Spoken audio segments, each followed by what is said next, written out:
Hi, this is Kateryna and Issara from I Was Diagnosed. And I want to talk today about one of the hard educational choices that I had to make when I was diagnosed with MS. When I was diagnosed, my emotional response to things and then to events was like very, very high and very intense. And like, you know, when something triggers me from 0, I was able to get to 5 and then to 10, like in a very short amount of time. And then I would like stay in that zone of like obsessively thinking about something and experiencing and ruminating it over and over again, to the point where over the period of 1 or 2 or 3 years of me doing this, we have noticed that there's actually a pattern of like me thinking, you know, and responding to things that way that is detrimental to my health. Like every time after this episode, you know, I would notice that my walking would deteriorate and, you know, many other things, I'm sure. So one of the things I had to do is commit to 1-year-long program called Dialectical Behavioral Therapy. Well, you didn't have to. You chose to do that. I chose to do that. You didn't have to do anything. That's right. Yeah, and I think you're kind of beating around the bush, but you basically identified with having borderline personality disorder was what it came down to. Those patterns mapped to. Those patterns were consistent with that. Not like hardcore, but on the scale. And so that was something that she wasn't really saying. She was kind of talking about it, but that was really the issue. And so the program is for people who are dealing with that or something like that. So what is borderline personality disorder? It's an emotional regulation disorder that can be diagnosed in a brain scan. So it is like a very physiological thing, has a lot of really set behavioral patterns.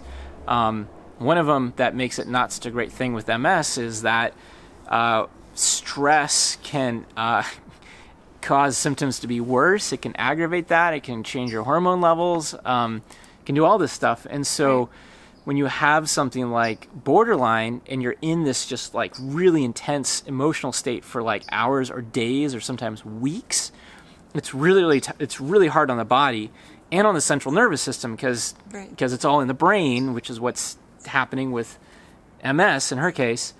So it was a long process, and you kind of related to that, you know, concept of those like symptoms and that suite, and then you came across. How did you even find DBT? Yeah, I think you helped me identify that, and for about a year I was in denial that this is actually a pattern or like that this is my possible diagnosis.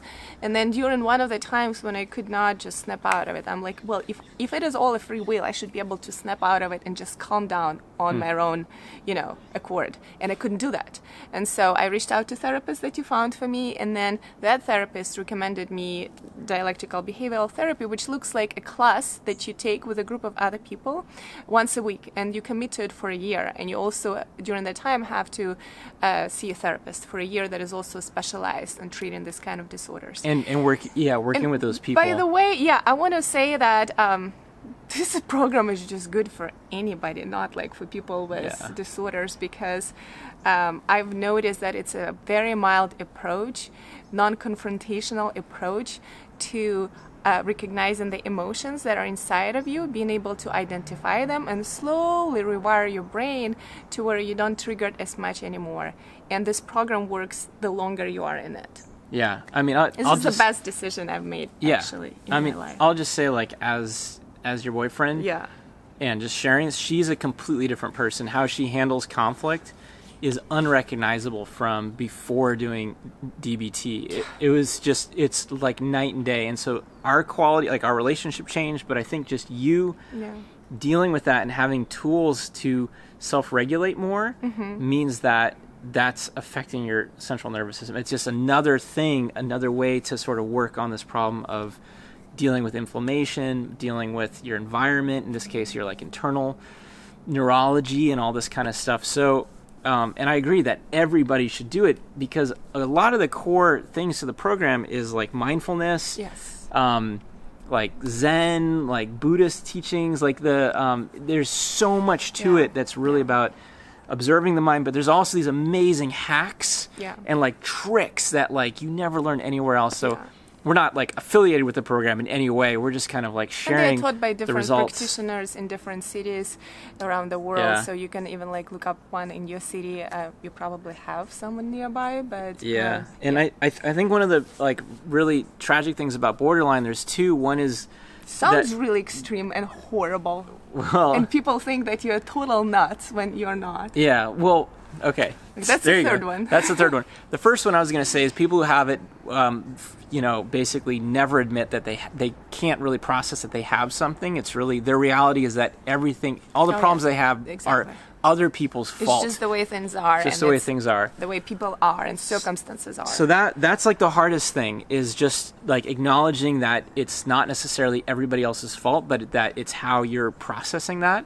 And then the second thing is that most like mental health professionals won't work with borderline people because they're notoriously difficult, notoriously like just stubborn, obstinate, really, really, really challenging. And so most people won't work with them. Most therapists will say, look, I don't work with borderline people.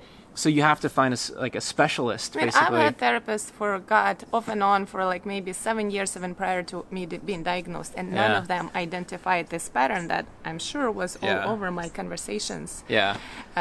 So it's a bigger conversation that we'll probably talk about more. I'm so passionate about it. As I talk about it, I realize, like, don't you also call me? You also call me BPD whisperer. Yeah. Because like having that and going through the training makes me realize how to talk to other people who are also very emotional, especially in the triggered state. Yeah. And she's great. Things they need to hear, and I'm often the negotiator with. It was a life-changing thing. So I think we just wanted to share like another piece of leverage that we've gotten as we're sort of like just looking at everything available to be able to change your interior and exterior environment and give you a better chance with MS. Really. Yeah.